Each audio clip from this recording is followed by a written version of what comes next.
All right, well, today is Friday the 13th, and it comes with a lot of superstition.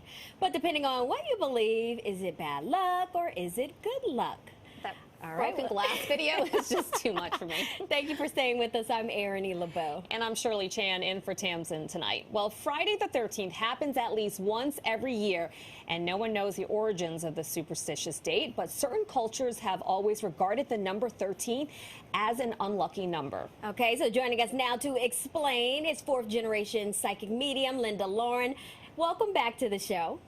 Well, thank you. It's always a pleasure. I love it. So, Linda, can you break this down for us? Explain, how did Friday the 13th become so popular and also have this kind of negative connotation? Well, it's really simple. Back in around, I guess it was around 1907, a book came out. It was by Thomas Lawson, and it was called Friday the 13th. And in the book, it was about a stockbroker who deliberately makes the stock market crash. Oh. Now enter the New York Times.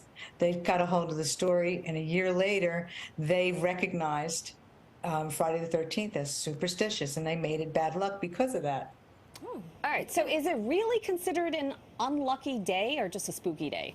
I don't consider it spooky or unlucky. I consider it a day where you should use the energy wisely. It's very positive.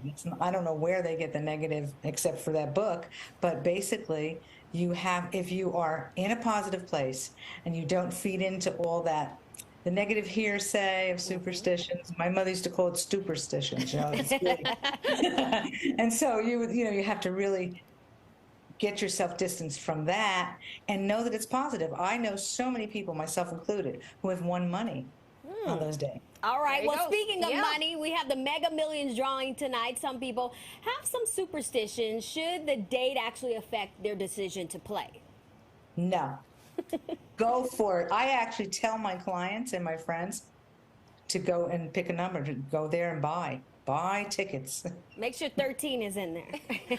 Yeah, well, you can, but it's not going to matter. Right. It's just, you got to be positive. It's all That's about what channeling that energy, right? All right, Yes, it is. let's talk about some superstitions that people have. First, Okay. those broken mirrors. What does the broken mirror superstition mean?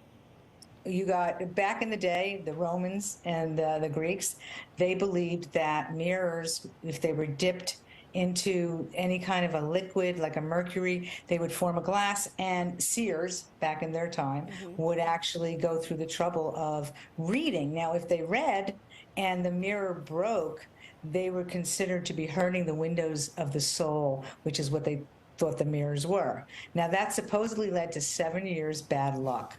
Now, only 7 years? Because they felt, the Romans and the Greeks felt that at that time, that you renewed your body, so you came back fresh. So it wasn't forever. It wasn't bad luck forever. Okay, so the next one is walking under a ladder. A superstition that many people have. Should you really do it? Avoid it? Well, I think you should avoid it for obvious reasons. Yeah, Like that you could get hurt. But basically, they believed back in, not Romans, it was, I would say Egyptians times. The space between the wall and the ladder supposedly had spirits, both good and bad. And if you went under the ladder, you disturbed the spirits and got them angry. This is Okay. fascinating. Interesting. All right, so the next one, something that you might see a lot of chefs do is they toss the salt over their shoulder. What does that left mean? shoulder. Oh yeah, the left shoulder. We got to be careful. Forget chefs. My mother used to do it all the time. And she used to tell me, well, you know what? It's because the devil's back there, and if you spill the salt, you got to get rid of the devil. I'm going to just throw it all around. Not just over the left shoulder. Okay, so Linda, we have to ask you, do you have any superstitions of your own? Yes. No shoes on the table, no hats on the bed. Now, shoes on the table has to do with back in the time of miners, where they were doing mining. If a miner died in one of the pits or the caves, they always put his boots on a table forever as a means of honoring him. Interesting. So that's like, you don't want to do that anyway, right? I mean, you don't want to put. And then with a hat, they, for some reason, and back in the 1800s, they thought that a hat could hold all the negativity in your head. Wow. So if you put it in the bed, Yep. all those negative spirits would go into your sleep and you'd have bad dreams. Okay. So I'm not really a superstitious person because my Yeah, neither uncle am I. Stevie Wonder says superstition ain't the way. But I do know that my mother used to say, don't put your purse on the floor because you'll end up broke or something. I've heard that before. Well, actually, I've heard don't that put your before. purse on the That's- floor. I've heard that a lot. Somebody could steal it. Yeah, They could or also that too. be Someone could dirty. steal it. What about you, Shirley? Yeah. Well, my mom doesn't like the number 4 because in our culture, 4 means death. When you say the number 4, it also sounds like Well, death. now that's another aspect that in terms of deep cultural feelings. Yeah. You know, like there are people who won't burn a white candle because they think that's negative, Oh. but they'll do a black candle. So the number 4 for people in my family, sometimes it's the number 3. It's very odd, but don't put too much into it. So play the lottery tonight and play the number 13 if you choose. Enjoy. In fact, celebrate. Yeah. Celebrate.